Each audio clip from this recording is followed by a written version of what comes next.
Now today, well, hey, what could you say? Jeff Welton is with us.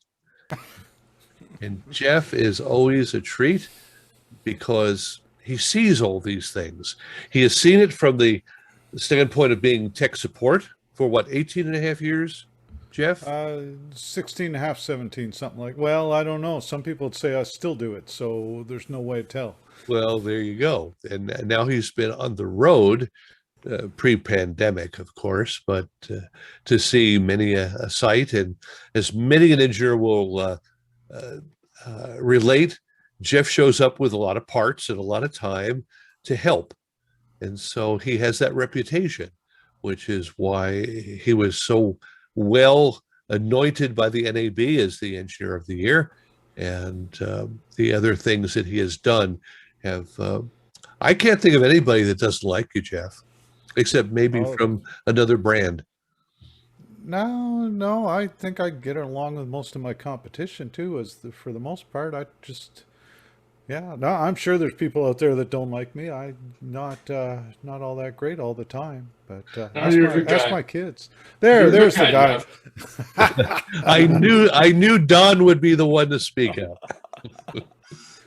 So, but today's discussion, and I'm not going to mute the microphones here, but if you are, well, why don't I just do that to make sure we don't have any background noise popping in on us? But you're welcome to unmute either with the space bar or alternate A and join the discussion, because today's discussion is about Elmers, not the glue, but people that help other people in this industry. And I'll start by commenting that, and Jeff will remember this, what, 5 years ago, there were 450 folks at the Nautel users group, and somebody said, anyone under 50, raise your hand. 450 engineers, and you could count the number of hands on one hand. It wasn't a lot, yeah, and that was me. I used to do that quite a bit because I'd pick the youngest person in the room for a door prize, and hopefully they keep coming back till they're the oldest person in the room. But I'll be long retired before that happens. Well, that's interesting. Now we know where the prizes went.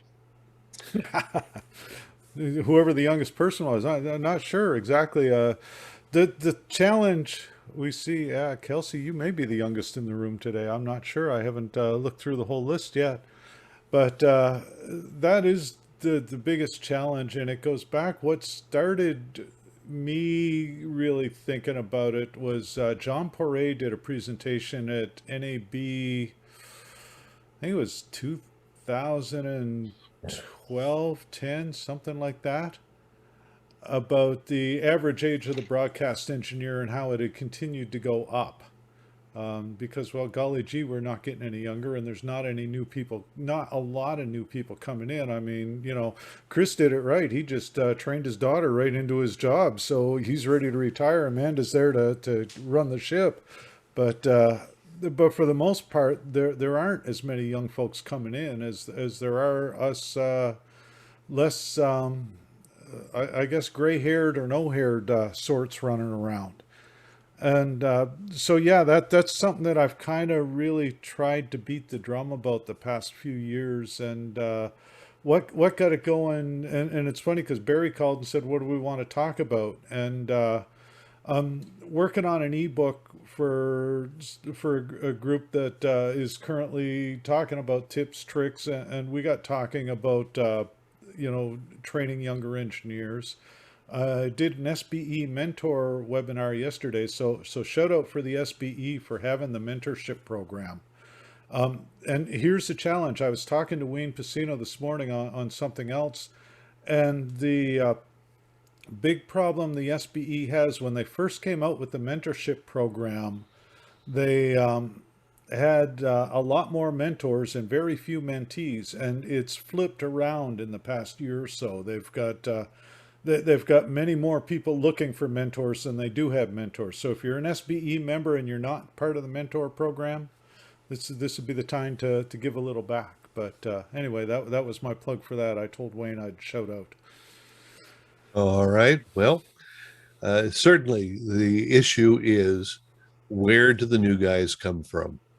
Now, we know a lot of IT folks are pushed into RF these days, and many times they're afraid of those transmitters. They're Yeah. afraid because of the, and as well as out at the tower itself.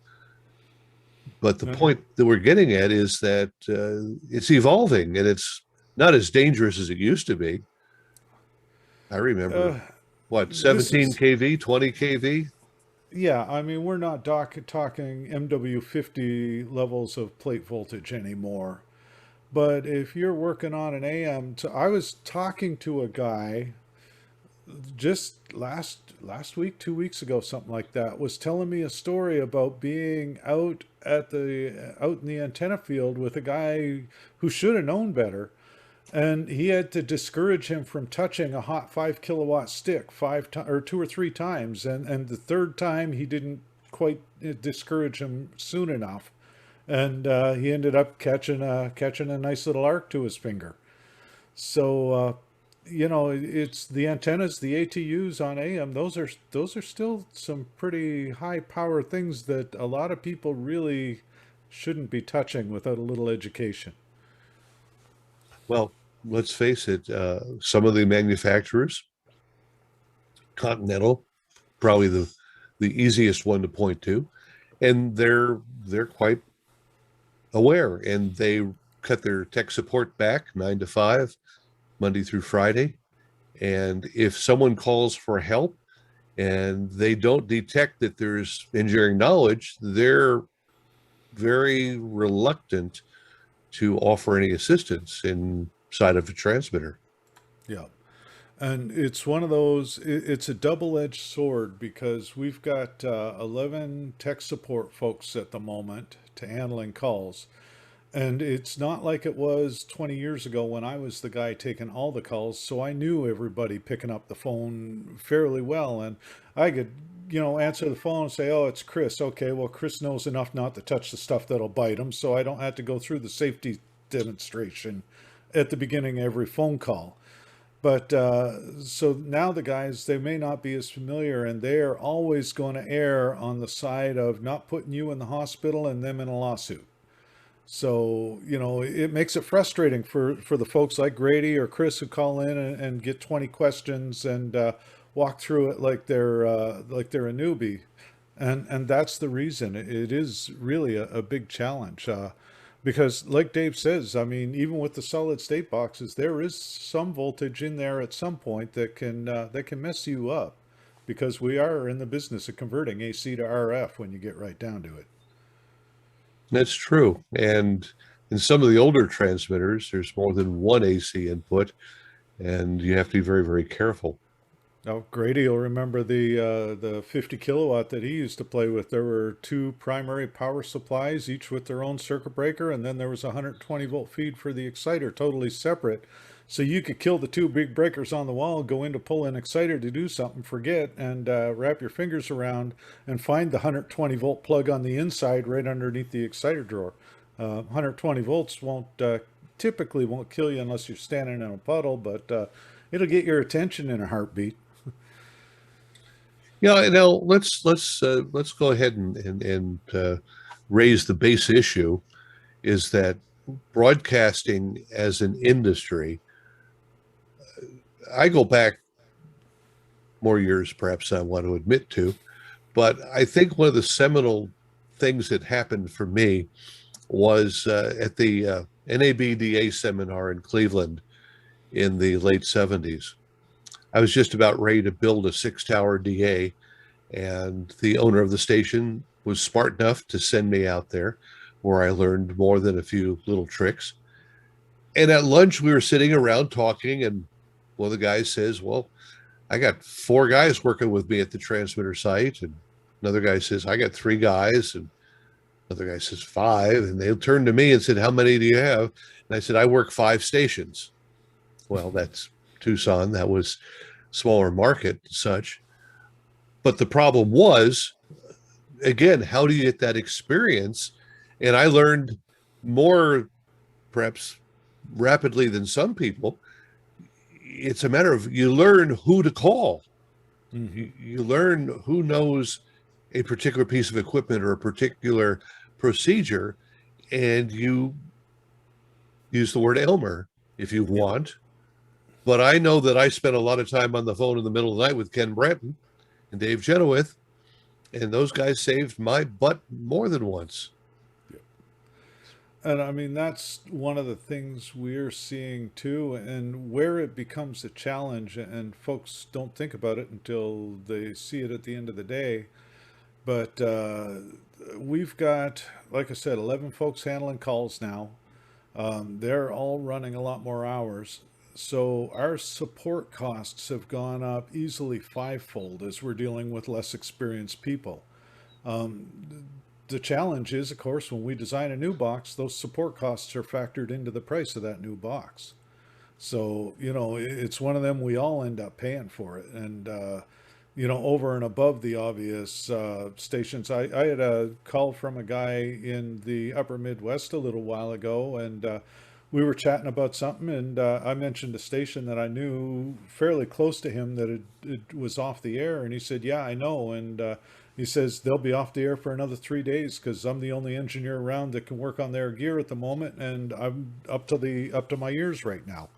So definitely, it's a challenge. I had one of my other customers. They did the coolest thing, I thought, and it may not work for everybody, but they wanted to get an engineer to cover their guy, and what they did, they went to the local tech schools. They had like two or three tech schools in their coverage area, and I think one actual high school with like a STEM and a technical technician program of some sort.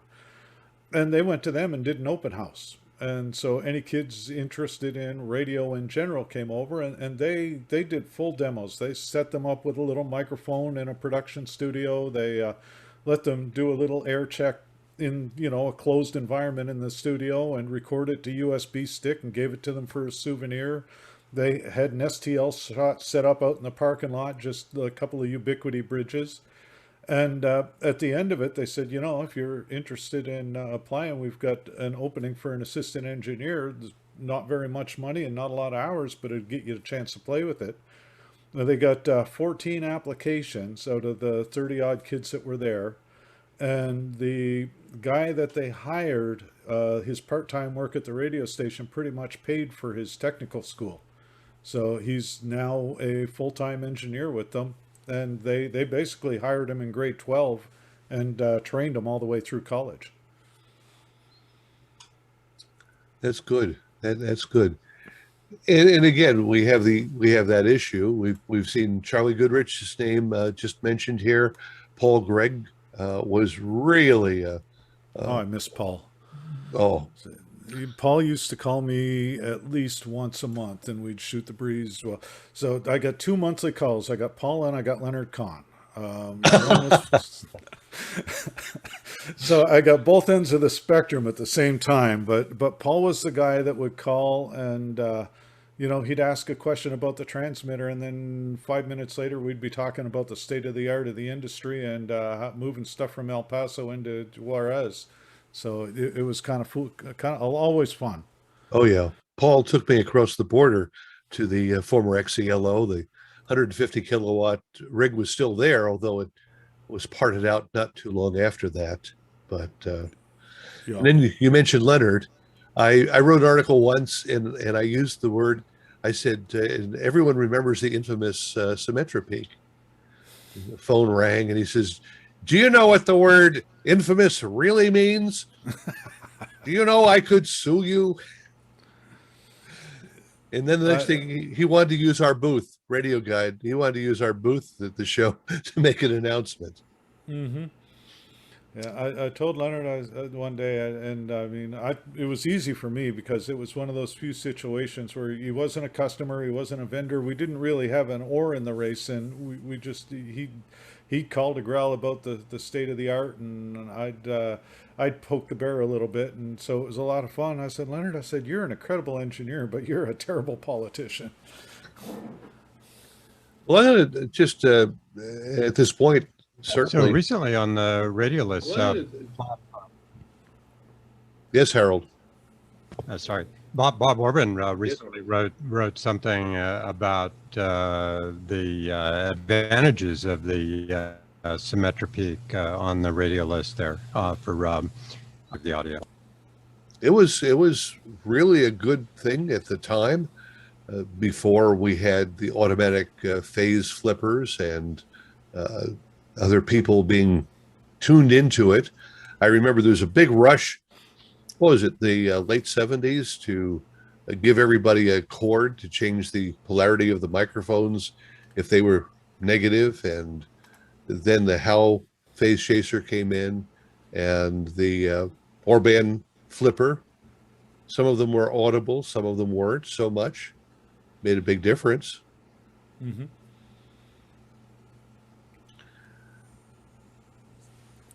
Yeah, and that's I had to put a headphone phase flipper so the DJs could hear themselves.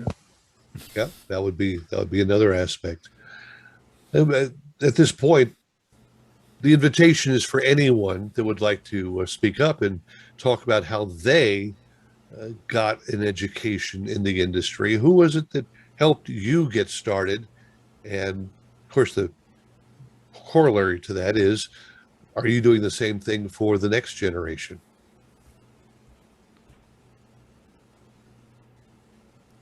And the big challenge, how do you find that kid from the next generation? Because it's not like anymore we walk in with a, where some kid with a ham license walks in and says, whoa, can I take a look? I mean, that just doesn't happen like it used to, I don't think.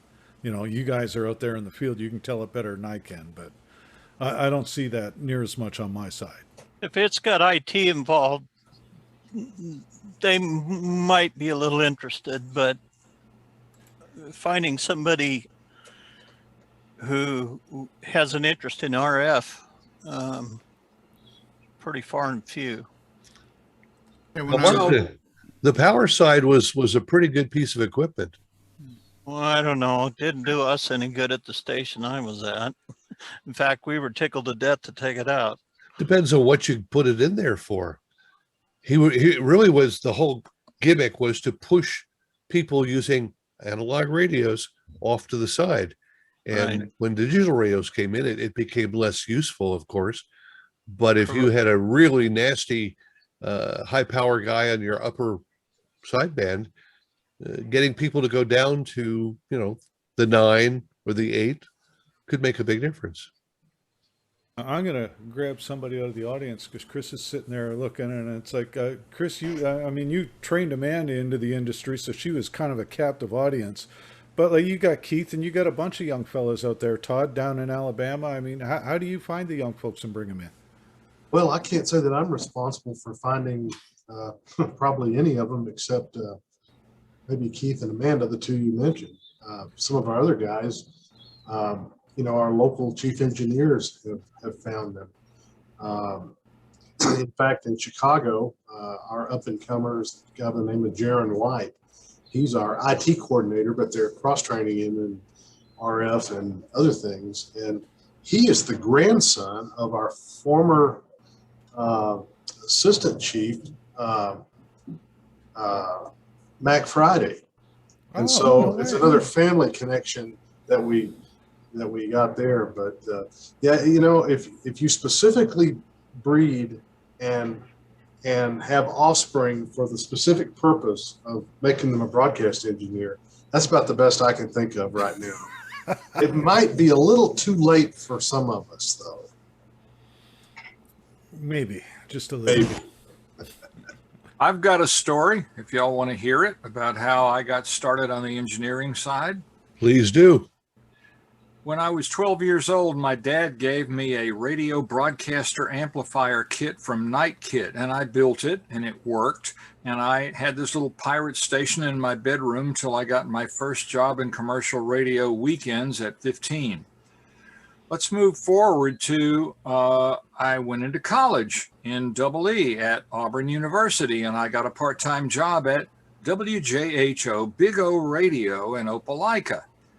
Well, they were paying me $22.74 a week after taxes for my weekend work.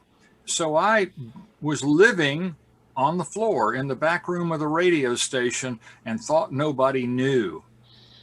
One Sunday morning, Jack Smollen, the manager and 1/5 owner of the station, comes, kicks the door open, kicks me and says, "Come on, time to pay the rent." And I get up and I follow him very sheepishly into the studio where the transmitter is, and the transmitter would not come on. And it was Sunday morning, and his biggest money of the day was the church service at 11. And he says, "I need to get this on the air. And my engineer is in Birmingham, and I can't get the engineer here for at least a day. So get to work, boy." What I found was that the arc suppression circuit in the transmitter, which was a negative DC voltage fed into the output of the transmitter, so if an arc happened somewhere, it would momentarily shut the transmitter down, was being pulled to ground by a bad capacitor in the modulation monitor, which is not even in the transmitter. I got that fixed, and I got him on the air an hour before the church service. And that was the beginning of my entire career as a engineer. So there you go. That's how it starts. So we should invite everybody to sleep on the floor behind the transmitter. Is that correct? I've done that once, but I was pretty much already employed then. It just involved a 72-hour gig in the Philippines. You sleep where you can. I did dig a job once at a station where the engineer was moving on. He wanted to go into TV on air, but he lived at the transmitter building because he and his wife had divorced. And so it's kind of weird to find the mat behind the transmitter and clothes hung up on the pipes, the conduit. Well, I didn't. Mark? Yeah, I didn't have to sleep on the floor, but I worked as a master control operator for our local TV station out in western Nebraska. And I had, through the years that I'd been out there, had come in at night with some of the engineers and just kind of watched what they did and learned a lot of stuff. And of course, I was going to Vo-Tech school at the time, taking electronics, so it all kind of fit. And at this particular point in time, we didn't have an engineer. And the general manager had told me, you don't need to worry about the technical stuff. If we have a problem, we'll find somebody to take care of it. And sure enough, one morning, Today Show's on, and I'm at the board running things, and all of a sudden we go off. And the transmitter was in the back room of the building, and you could hear a loud thud. And it went off. And of course, here comes the general manager, Italian and very devout Catholic, had his rosary beads in his hand and was asking me if I could go back and look at the transmitter. And I said, "Well, but you told me." He said, "Forget what I said before. Go back and look at it." Found that it was an RCA F line 25, and the visual tube socket had actually disintegrated, and the tube had fallen down into the IPA compartment below it. And so I scrounged for parts, and all we had were used old sockets and stuff. So I just rebuilt another socket out of what I had and had the transmitter back up and running within about 3 hours. And he was so impressed with that. He said, "Oh, you're chief engineer, let's talk." So that's how I got started. And then somebody gave me the notion that I needed to get out of television and get into radio. And actually, I've had more fun at that since. So, yeah, the stress level goes way down when you take the pictures out. Well, That's my story, and I'm sticking to it. Now, Kelsey, I'm going to grab Kelsey because Kelsey made the mistake of making enough noise to pop his camera up. But you're of all the guys with the camera, you're the youngest looking one. So apparently, I might be the youngest in the whole crowd, and I have 4 decades on me right now, so that's kind of scary. For it. Yeah, please. So I'll give my introduction to radio story. So as a kid, I had a uncle who was a Elmer to me, Lewis Black, lived in Tucson, Arizona, and he was an instructor at one of the technical colleges there. He would share the coursework with me. So I had, before I was a teenager, had electronics background. I loved Tesla coils. God, they were so fun, right? Making so much noise. So high voltage was one of my hobbies as a kid. Lasers, things that go boom, Jeff. And so technical background, he, also was into radio, not broadcast per se, but he would do some stuff. Fast forward a little bit, in my high school years, my family took on the operation of the local 2-screen movie theater. This was in a little town less than an hour's drive from where Barrie is. As a teenager, I was running a BBS, so I was familiar with Barrie back from BBS connection days. Just as a hobby. I know, yeah. We go back before broadcast in my world. And so we were running a movie theater, a little 2-screen. I was the projectionist technician, because I could do mechanical and electronics and stuff. My mother was the GM. She went down to the local AM FM station and bought some ads. Oh gosh, I was excited somehow. And so I downloaded Cool Edit Pro and I made some ads and I took them down to the radio station to put them on because, well, I was kind of more of a perfectionist, still am, and I wanted the ads to sound a certain way. They liked them. They were hiring a traffic manager at the time. And so part-time, I got a traffic manager job. The next couple of weeks, it came out that I had a lot of electronics knowledge. I was changing FETs, burned out FETs in the Nautel 5 kilowatt box there. And shortly after that, I became acquainted with Jeff as I became the regional director of engineering, chief engineer, whatever you want to call the hat that I wore as I traveled around fixing tube transmitters and installing transmitters in the highest ERP I had at the time was 65 kilowatts. It was from a 16.5 TPO tube rig. It was Bernard Wise. I got to know Bernie, after Dennis Silver's accident. Oh God, did I get the grilling? Because Bernie was very gun shy about legalese. So Dennis Silver was my broadcast mentor right off the bat because he was doing the PE work for the station group that I was with. Very quickly became familiar with Paul Gregg. What a gentleman. So moving on, I have moved regionally. I am now in the Northwest. I moved up to, I was doing contract work in going back to Arizona. In Southeast Arizona, I became one of the guys that a radio cluster in Sierra Vista would call. And this group also had properties up in Tri-Cities, Washington. Around this time, I also did some work with Barrie from some stations nearby. Didn't have a whole lot of overlap before I jumped up to work at Kennewick, Washington.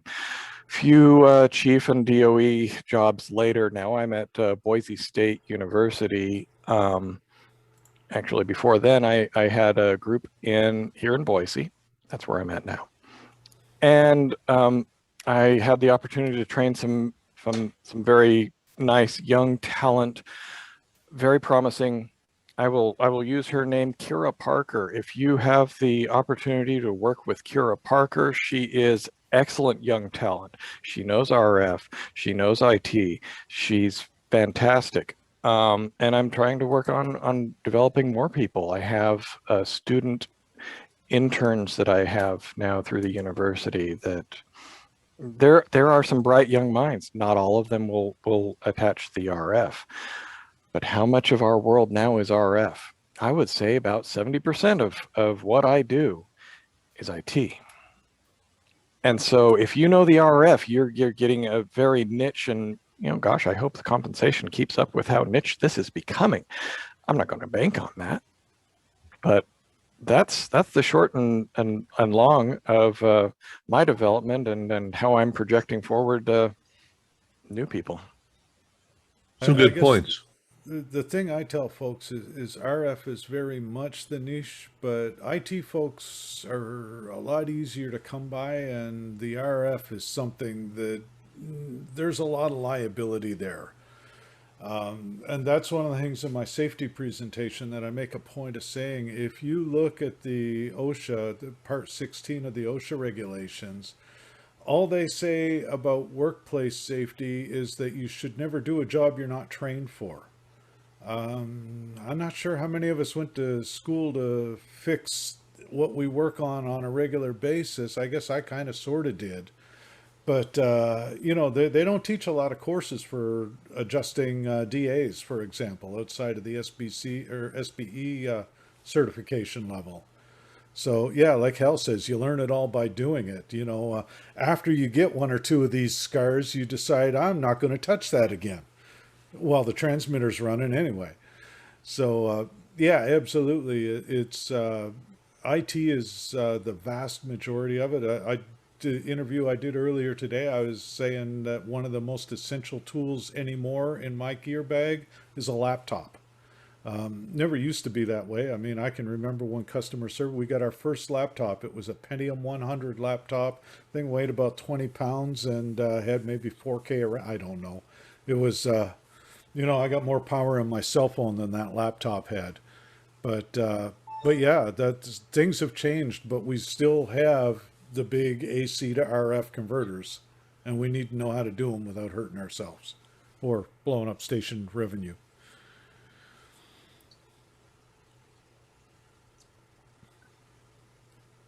I managed to get someone into broadcast engineering starting. Go ahead. I was going to say, in the 3 years I was at Rowan, I saw an engineering student for 3 weeks in the radio station. They weren't interested. Mm-hmm. Yeah.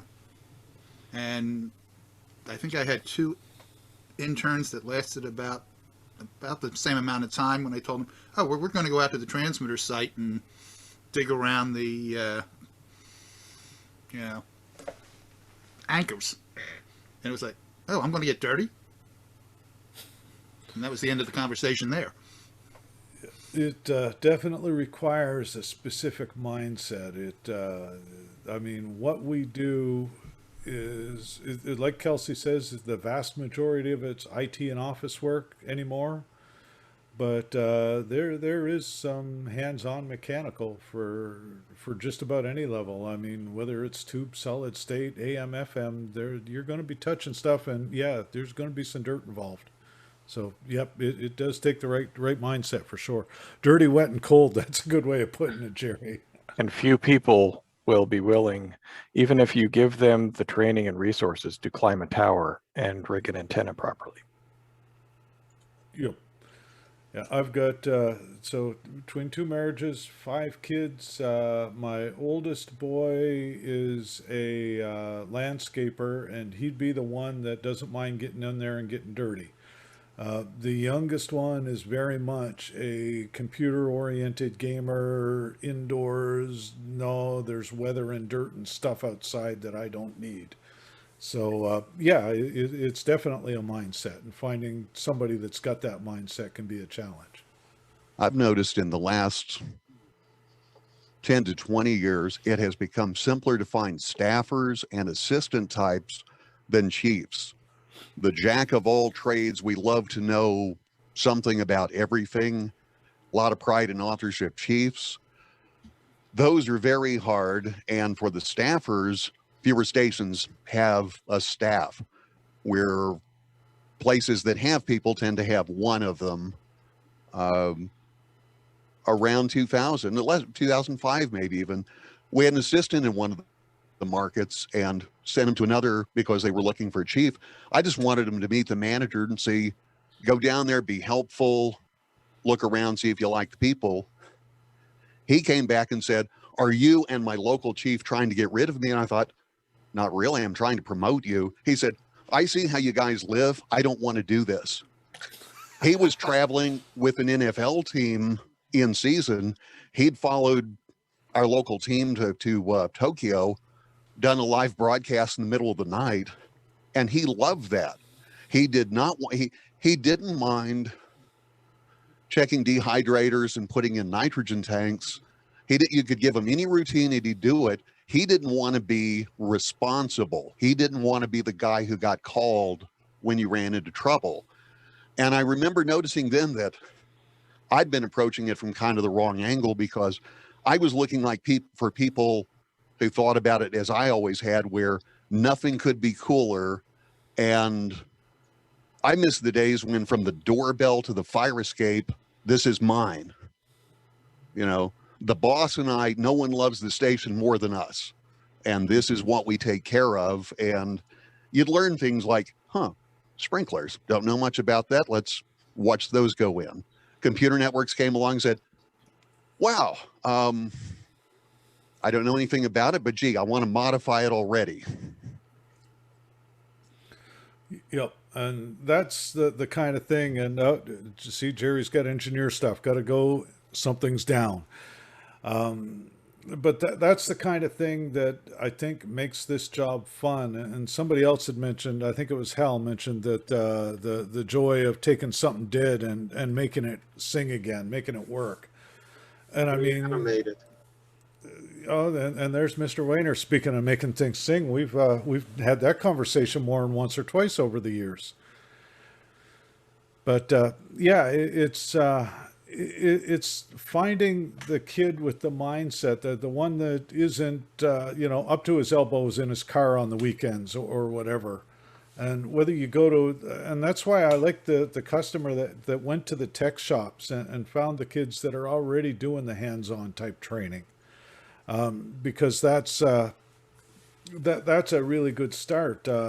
You still have to learn the IT.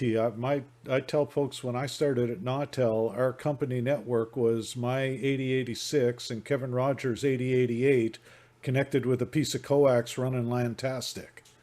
And yeah, and we moved up to a Novell network on Cat3 cable, and I strung all the Cat3 cable in Nautel.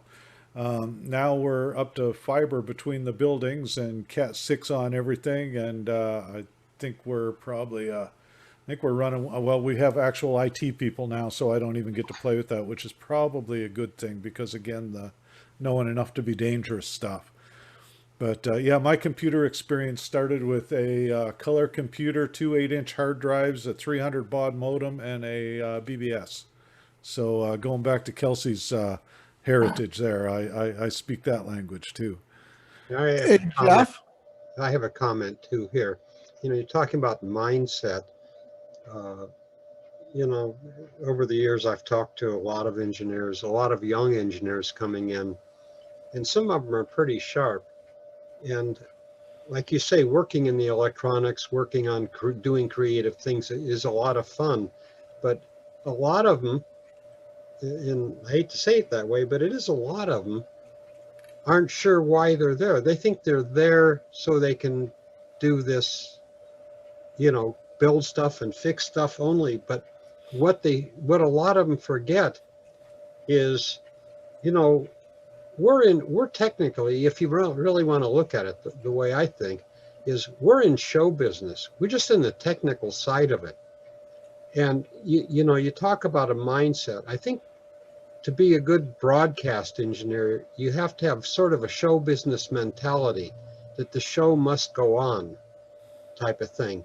And that's missing in a lot of people. They, okay, we're getting here, I'll get to it when I can, the transmitter's off the air, I'll get to it when I can, assuming compensation is good.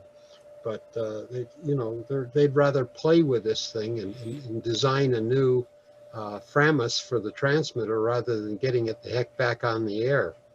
Yeah. It's I see this a lot, unfortunately. Then David, you'd been going to say I something. was able to.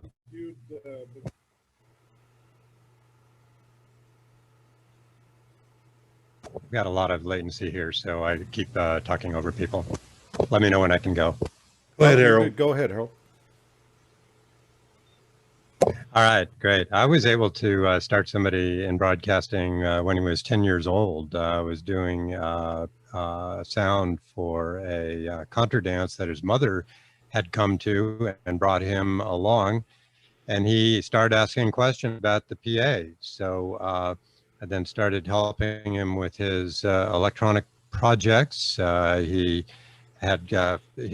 did all up and all sorts of different things. Then I got him a job in the manufacturing company I was working for. And then when that job ended, he went to work for a contract engineer in Central California and has done extremely well. He's now probably about 25, but the interest was there all along and he can just remember everything. So that was great. I'm still in contact with him. And then also somebody mentioned the Night Kit broadcaster. I built one of those in 4th grade and I still have one. Not the same one, unfortunately. Yeah, and you were talking about the intro. So my intro to electronics in general was when a friend of mine took the crank start circuit out of a Model T Ford, connected it to some sort of voltage transducer, and I have no idea what it was, but said, hold these wires while I crank this so we can see what happens. I discovered, 2 years later, I learned electric fences. You'd think I'd have caught on the first time, but no. The dad put in the first electric fence in our part of the world, and I discovered why you don't pee on an electric fence post. So that's how I got into this. The IT part was a whole lot less stressful, let's put it that way. But the RF and the high volts, that's the fun part. There's just, yeah, and again, that's why I keep beating on mindset.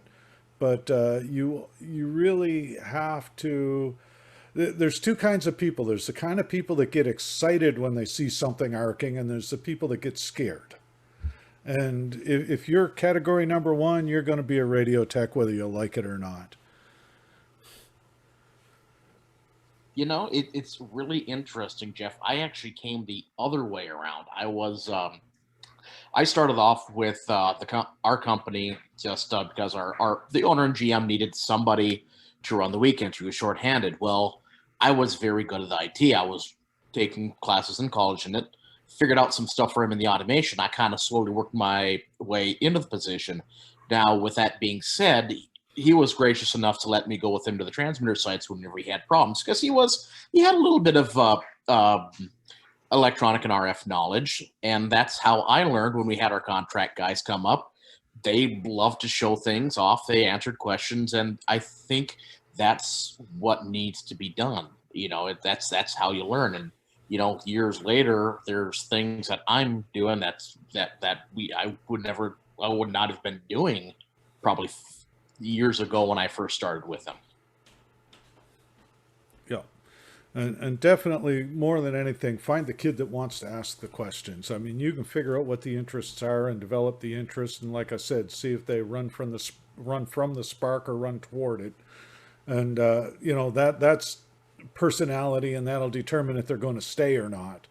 But if they're not asking the questions, then they're probably not going to be a fit anyway. Put a mic in front of them. That's what worked for me, see. Go ahead.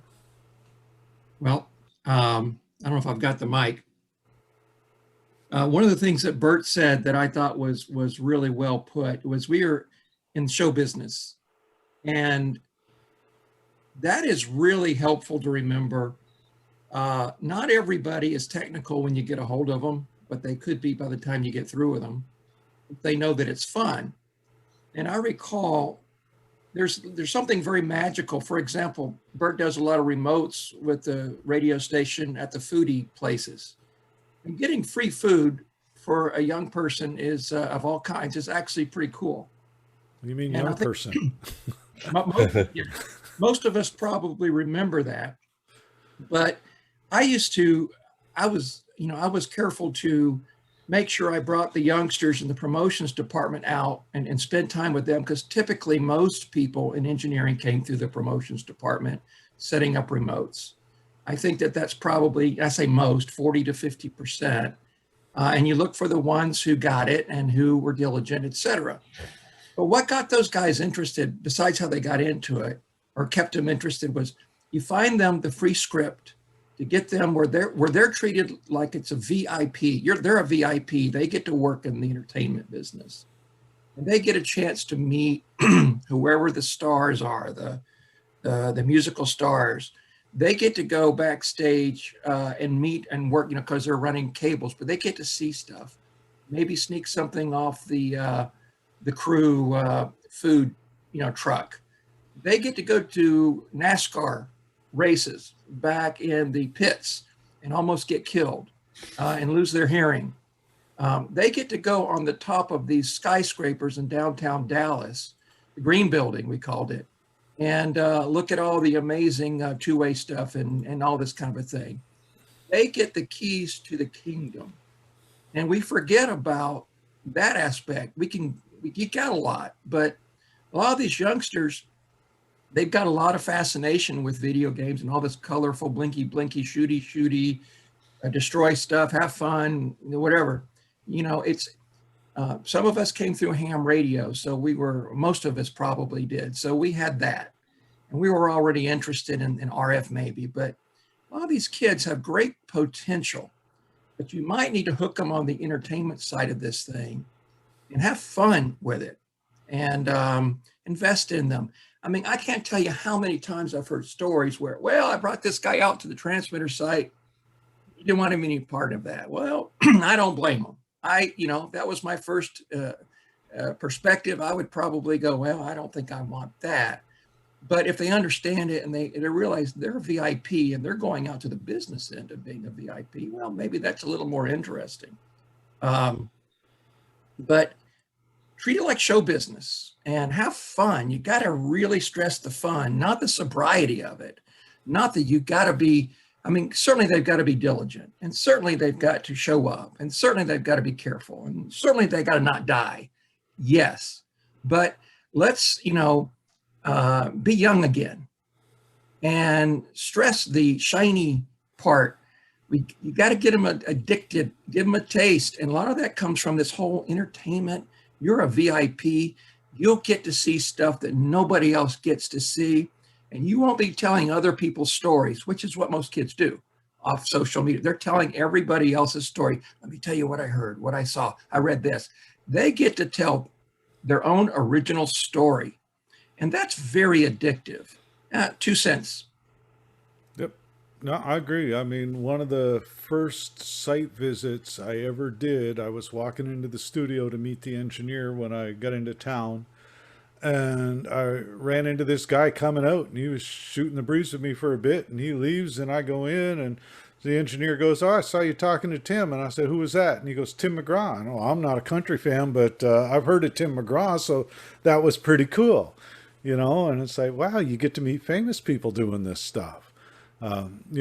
Usually it's get out of the way, would you, while I'm trying, but yeah, you're right. Make them, there's still a lot of magic to it, and you got to have that feeling. I don't mean to pick on the comment that was just made, but I do want to address it. They say, well, it used to be fun. Folks, it's still fun. Get over it. It's still fun. I'm 59, I'll be 60. I've always been the youngster in this game. And most of you who know me know I've been all over the place. I cannot believe how many guys grouse on this call about what it used to be. Get over it. It's different, but it's not horrible. You get to sit, in air-conditioned spaces and do great work with people, that you respect. I mean, it's fascinating. It's still fascinating. So, yeah, it used to be different. It's always, can you imagine the folks in the 70s talking about how the glory days in radio were in the 50s? And this FM is going to ruin things, Ham said single sideband was going to ruin ham radio. And, so my point is there's Don't always get me started on no code. There's always something fun. Be witty, be creative, look, think about it, think outside the box, but make them see the entertainment side of this. It's very addictive. It's very addictive. When they get free concert tickets or bragging rights to get their friends backstage, and all of a sudden, they leverage this, it's very addictive. And don't forget about that, the fun part. Find the fun, leverage it. That really applies to almost everything that you do. If you find that your job is boring you to tears and you don't enjoy it, go do something else, or take your job and find the joy in it. Yeah, it's a little harder for broadcast these days since staff is being cut to the bone and there's a lot more pressure. I mean, maybe I'm just too old, but I would not want to be the guy that had to drive 100 miles in every direction to take care of a cluster of stations. Every person on this call can remember having a conversation in your career said, it is so hard to get into broadcasting. You can't get in. It's a closed thing. They won't let me in. And here we are having this discussion. We can't get anybody in. Like, well, if you left the door closed long enough, eventually they stop knocking. Yeah, but so yeah, it's different. Yeah, there's not as many studios. I get that. But there's a huge demand, and it's our jobs, if we take it seriously, is to figure out, how to get people in and have fun. Make it fun. Think about what was fun. Think about what they might think is fun, and be very, very careful not to be negative. And some people are negative. They don't even realize it. They think they're just, talking. But good advice. Boy, just thinking of all the new technologies we get to play with, though. It's unbelievable. These are amazing times, dazzling times, 10 years ago, if you'd asked me, I would have told you there was no way in hell I would be putting a computer in a radio station. Now, we don't build transmitters. We build computers with really high power, high frequency sound cards wrapped around them. I mean, between some of the stuff and I mean, some of the stuff that Don's folks are doing with Rhodey, some of the stuff we're doing, even the Elenos, everybody. I mean, you're seeing stuff being developed. We're so close to a software-defined transmitter where you type in you're an FM transmitter at this many watts, and that's what it is. I mean, an exciter is just a computer anymore. It's different, but it's still really, really friggin' cool when you get right down to it. And we get to hook this stuff up and make it work. And I mean, it's the most fun you can have in general. I mean, I'd like to say the most fun you can have with your pants on, but that purely depends on what you do with them off. So I'll leave that up to your own. Y'all can figure that out for yourselves. But yeah, this is, I've been doing this for this company for 31 years. We do our NUG thing. And of course, you put a microphone in front of me. I tell people I'm a trained monkey. I just cavort and have a great time. But I'll come down off the stage in front of 600 people, and it is the biggest high you could possibly imagine. Next to fighting a transmitter for 12 hours, getting to the bottom end, hitting that button, hearing whir, and watching that needle go like this. And it's like, holy shit, it works. And sometimes you don't know why, but it does, and that is the best high ever. Scary time. Jeff, you got to realize something, Jeff, that you said you get a real high when everyone applauds. Guess what? To all of us, you're a major rock star, and I don't think anyone would disagree. It's amazing. And speaking of being in computers, I remember when the first one, like the third station I was at, they brought one computer in to do traffic, and everybody in the company had to share that one computer. And it was maybe DOS 2 or 3. Then they had major disasters because one person loaded in an illegal game and it wiped out the whole billing for a month. Things like that. Well, that's what I say. Our first laptop was that Windows P100 or whatever it was. And, we had one laptop in the entire company. And if somebody was going out on the road, that thing was handed to them like you were getting the crown jewels. And by golly, that thing better come back working now. I mean, just where I sit, I've got 4 computers within reach. It's unbelievable. Cell phones, when I started at Nautel, we had one of those giant brick Motorola pagers. It predated the line of text. You just had colored LEDs to tell you whether it was urgent or less urgent. There was no not urgent because nobody sent a page if it wasn't an emergency of some sort. And then we got the brick, the big shoe phone, the leather case with the 3-watt Motorola. Yeah, I don't know how I've got any brain cells left at all. Well, some would argue I don't, but that's a whole separate argument.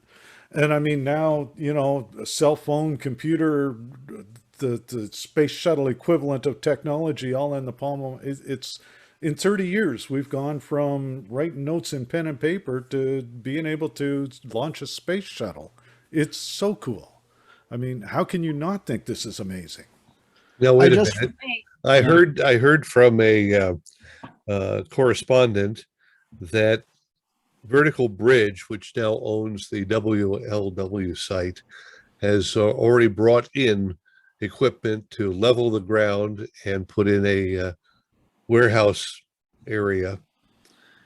But if we go back in time, in the 30s, particularly 40s, radio stations had tours.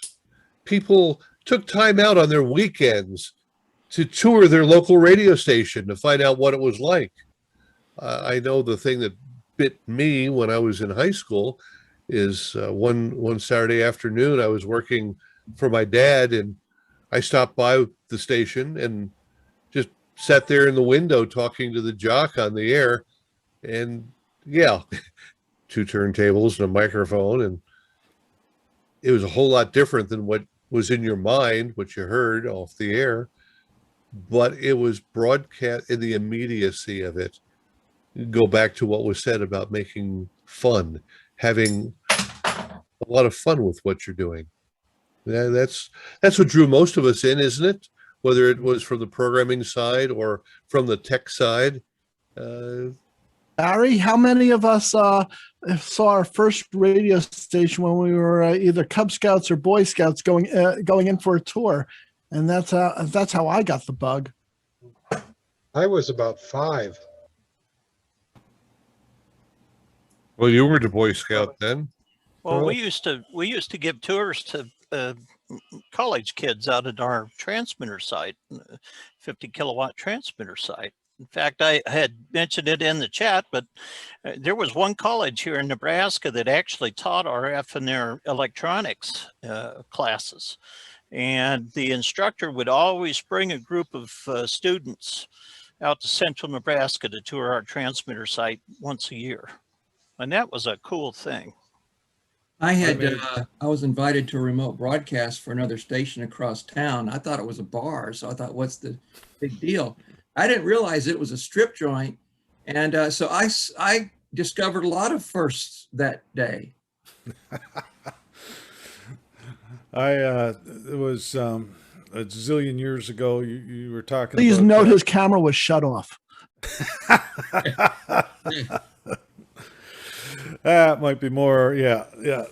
And I mean, we've got this little 1 kilowatt community station down the road from where I am. I volunteer a little bit of engineering time, but leave the real work to the guy that knows what he's doing, especially in the studio side, because my expertise all happens at the other end of the STL.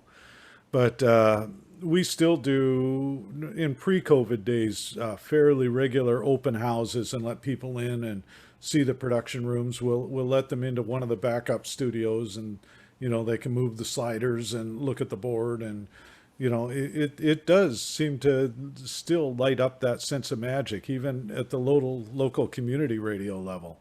So yeah, it's one good clue for something we can do to get people in and see whose eyes light up, and they look really, wow, this is neat. We talked some weeks ago about the problem of getting staff or management ever to visit a transmitter site, and here we're talking about getting the public in. What Jeff was saying, that's what attracted me as a teenager. Now, mind you, this was in the 50s, where I'd be permitted to look at a radio transmitter. Being a ham, that was my high school years, and here I am in my mid 80s. I'm finding new horizons in ham radio. In the past couple of weeks, I've been playing around with DMR, digital radio on the ham bands, and that's a whole different world. Well, I kind of wandered away from where I started with WLW. People came from all over to see that 500 kilowatt radio, and as far as I know, it's still there. Vertical Bridge hasn't taken that out, but they're destroying the cooling pond right now. But all of us, I think, probably without very many exceptions, would enjoy to visit the WLW site because of what it represents, because of the range of gear from the original 50 kilowatt Western Electric through the 500 to the current solid state guys. It really represents the evolution of broadcast. But now what about the studio? Did they ever put the 500 on the air for any appreciable length of time? It was 5 years. It actually went on in 70 years, 80 years ago today, 90 years ago today. I got to stop and think about that. I put it in the newsletter. Sorry. Jeff, if I can add a quick comment to that about having people tour the studio, it's a great thing. We did before pre-COVID days. In fact, when we were kind of shuffling gear through our studio, we made a little studio to go where it's the console, backup copy of our automation, et cetera, et cetera. We brought it to job fairs and we set the whole thing up in a matter of a few minutes. And some of the best smiles and the best reactions we got was from that. Just letting them play with the console, letting them play with the automation, the mic, the whole smash. And that's what I was saying about the station that brought the school kids in, and they let them record like a little 30-second spot on a backup board, and record their audio onto a USB stick as an MP3 file that they could take with them. And this was me talking into a microphone, and it's like it doesn't matter whether it's the first time you do it or the 481st time you do it. If it's something that is going to light your fuse, it's going to light your fuse as much on day 89 as it did on day 1. We used to have schools visit us, and they had the kids had a choice. I think they were sixth or fifth graders, and they gave them a choice of whether they wanted to visit the radio station or the jail. And I always thought there's a hidden message there with the ones who want to go see the jail. Because I've seen a jail before once, actually when I was in high school, through a class, and never really had any interest in going back because it was perfectly clean and still smelled like vomit. So it's like, okay, well, radio's much better than that. What are you kids that are picking the jail? The sad thing is a lot of times it's the same people at both places. Well, yeah, you do have the extremes. After you've worked in radio enough, you meet. Yeah. Well, you meet a few. We used to do debate classes too. The debate classes for some of the high schools would come to the radio station and have the students record, a speech or something for a class, and that was always cool. We have several people that went through that program back in the 80s that are still in radio now that I keep in touch with on Facebook. One of them's a market programmer for Cumulus. It's so cool to have that kind of people that you've helped out. And I still keep in touch with some of the engineers that I learned from. And a lot of that, I think, comes from being on the air. Everybody else who's on the air, because that's where I started in radio, but everybody else who's on the air has a massive ego and only wants to talk about themselves. But when you get a chance to talk to an engineer, they want to talk about the stuff. Mm-hmm. And they don't have the massive egos on display because they've seen enough of that around the station. And so you can get into some really good conversations with the engineers. And that's where I got my affinity from engineering, is talking to engineers about what they were doing and about the stuff that helped make radio happen. So I reach out to a whole bunch of those guys from early in my career that I learned a lot from. Well, the most valuable tool anybody can have in their toolbox right now is your phone book, because I know to this day I'm still calling engineers I worked with 30 years ago or something, because we're not supposed to know everything, but we're just supposed to know how to get the answer. Yeah. And that's the big mistake that a lot of people make, including the people doing the hiring. I don't care if I don't know everything, but as long as I know where to get the answer. If I have a question on Nautel, I'm going to call Jeff right away. And if I have a question on a water-cooled transmitter, I'll either call a plumber or Don. But still. Ouch. I mean, every year we do a student symposium or whatever you want to call it at one of the television stations. And part of that is a tour of the facility. The problem is the students that come out to it all want to be in front of the camera. Mm-hmm. Or in front of the mic, kind of thing. They don't really care about the engineering aspects of things. And trying to get the colleges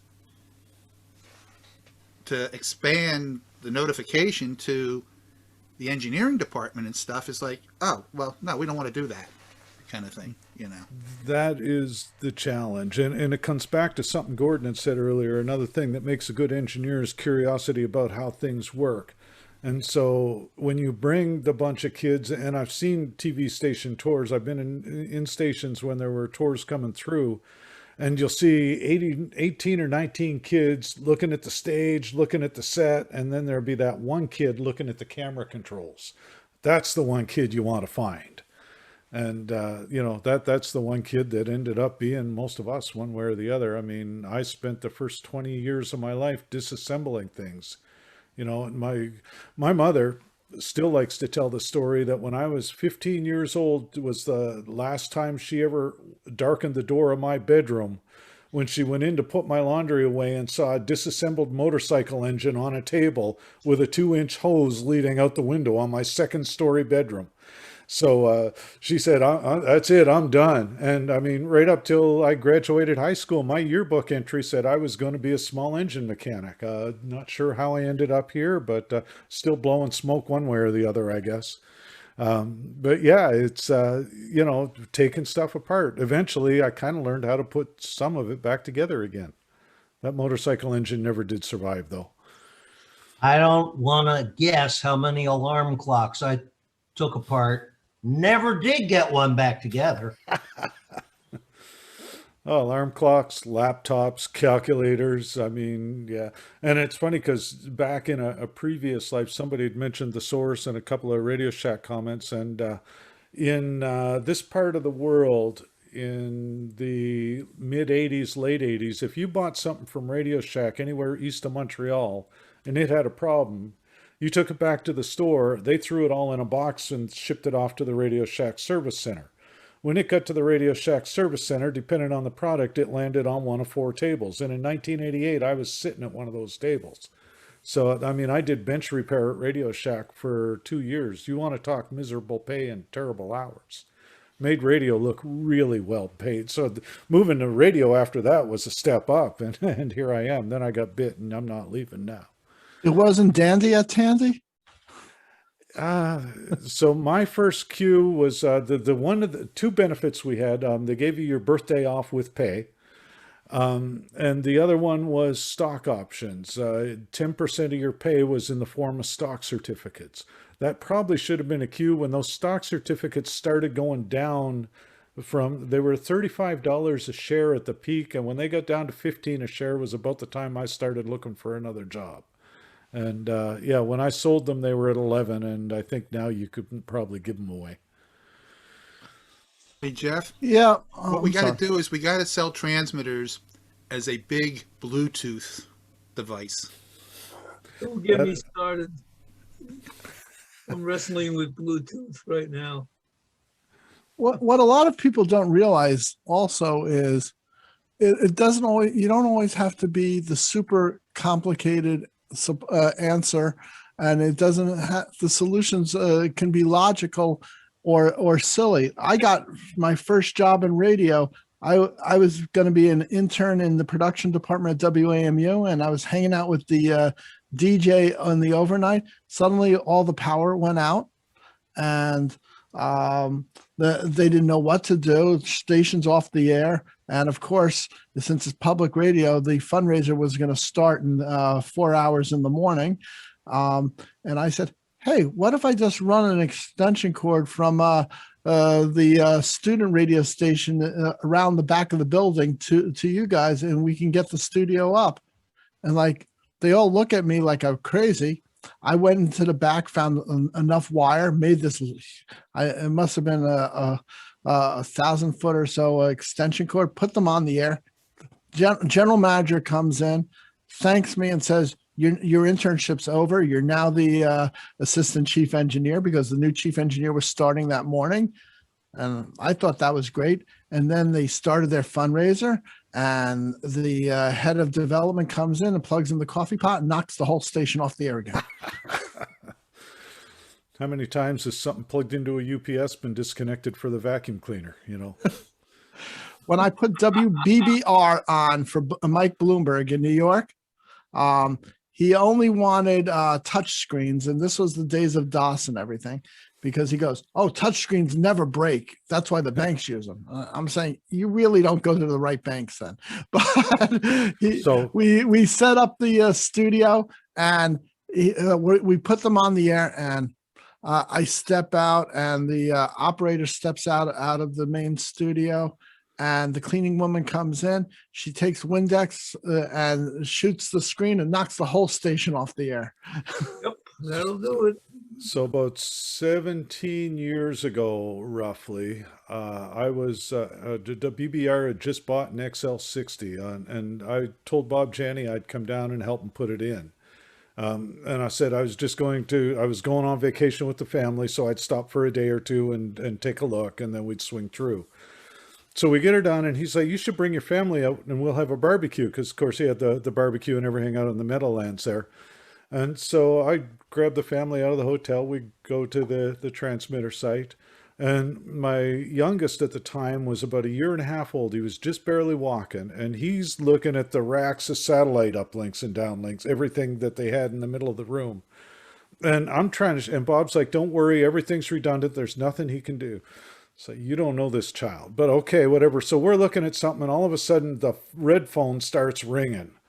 And Bob, of course, drops everything, grabs the phone, and little guy standing there with a grin on his face, and he found the combination to take down the entire rack of satellite links. So, you know, that's where I realized that no matter how redundant and how bulletproof it is, there's always going to be that person that plugs into the UPS. Yeah, I don't know if they still have it. When I was there, they even had the phaser you could walk into because it was a room. Yep. Yeah, I was the first chief of BBR. It's that is one of the most interesting transmitter facility. I've never before seen a facility that had a UPS big enough to keep two 50-kilowatt transmitters running at full power for 20 minutes. And Mike Bloomberg's whole philosophy was, if you buy one thing, you have to buy two. Because, So like one day I'd say, hey, I need we're ordering a console for the production room. He goes, order two. or we were talking about transfers, order two. I'm like, I always had a problem not working with an unlimited budget. Yeah. And they're not the only ones. I mean, way back in the day, if ABC was putting in a new facility, they duplicated almost everything because they had very strict requirements on off-air time. There wasn't supposed to be any. Hey, Jeff, you might know this. Is Ken Brown still with us and around?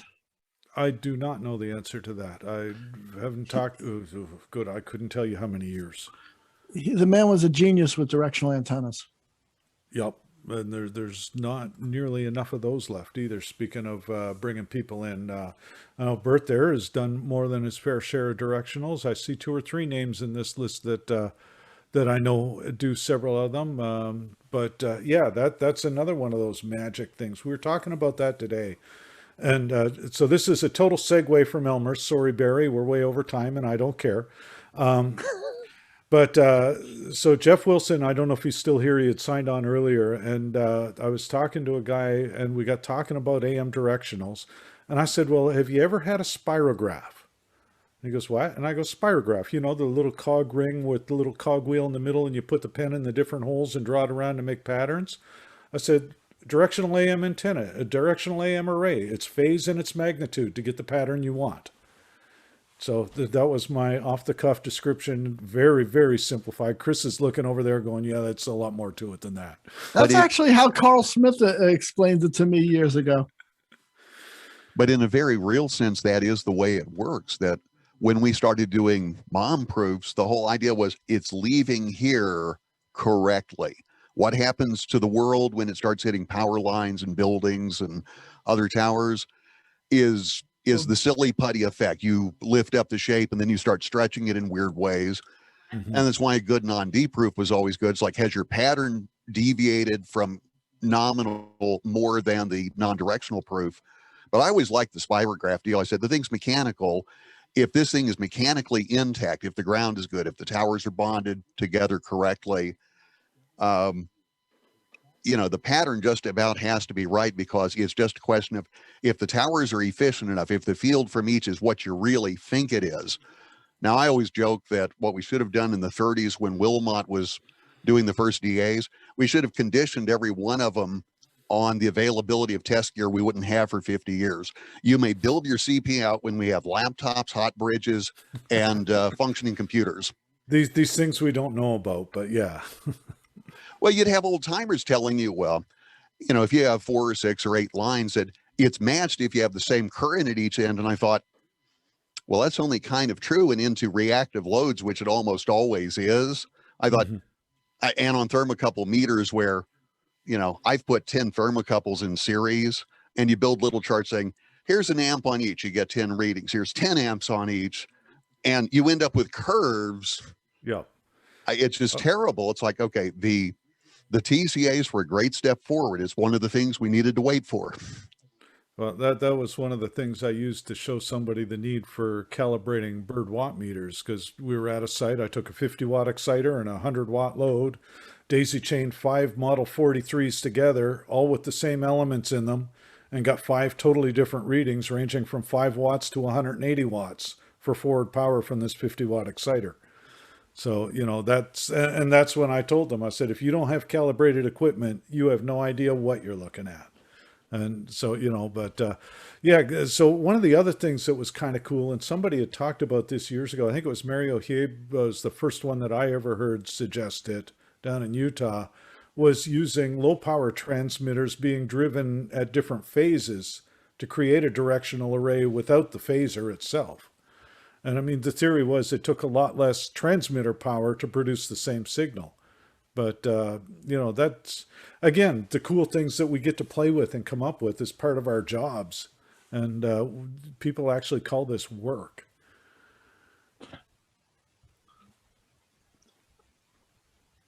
A few months, around a month ago, I was helping Tom Ray take apart the WQEW site, which was the old New York Times QXR site. And it was a shame seeing that. But I do want to show you that I did manage to take a meter because they had a huge Westinghouse. Mm-hmm. Because how could you throw away this artwork? So speaking of somebody who, after I sold my first house, filled two 15-yard dumpsters with the contents of the garage that I was moving out of, I've adopted a very strict non-hoarding philosophy since then. So my back room, my workshop, there's still some clutter back there, but my wife makes sure that that doesn't go beyond the confines of my specific area. And my wife can't understand why we have antique radios in every single room of the house.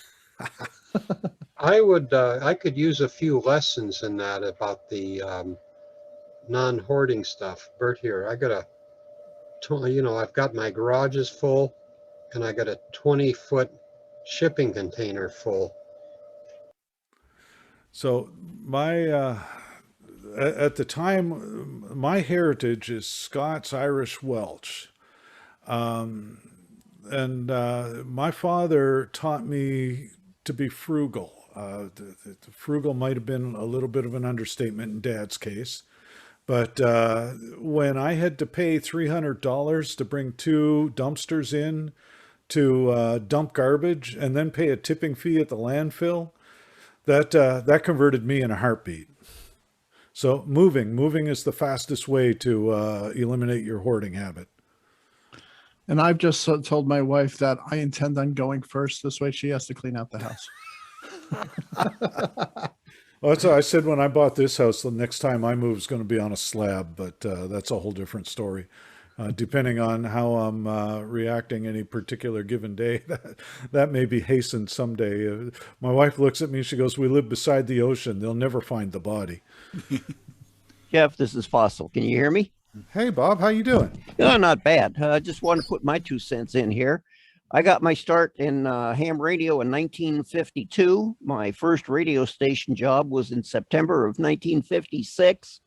And in May of 57, I went to work for a 50 kilowatt 3-tower DA on 1170 in Tulsa, Oklahoma. And with the exception of my draft dodging 4 years in the Air Force, I've been in broadcasting ever since. And right out of the sales shoot in the kind of mid 80s, I got into a job where I got to tune on a brand new 50 kilowatt 9-tower DA up in Minnesota. So that's a combination of sales and engineering all rolled up into one. And it's like everybody said, it's a lot of fun. Right. And that's one of the DA things that people, how do you work on something like that? And it's like bite-sized pieces. There's a 9-tower in Grimsby, Ontario, and the guy that responsible for it told me, he goes, well, it's easy because it's just 3 legs. I set up this leg, then I set up that leg, then I set up that leg. Then I go back to the beginning, adjust this coil, and start all over again and repeat until it's close enough. But so yeah, the MOM system that was huge, and again, another advance in technology in our times where we're not doing something that used to take. Well, I mean, Chris, how long did it take to set up even KLTT? So the 4 towers out there. Yeah, it took a little while, a few weeks to get it all just right. Then when we did the MOM, it took a few hours. So right, big difference. Yeah. On that note, folks, it's 4:28 and I've got a 4:30 way out here on the East Coast. So I am going to disappear in about a second and a half. But I want to thank everybody for coming by today. It's been a lot of fun.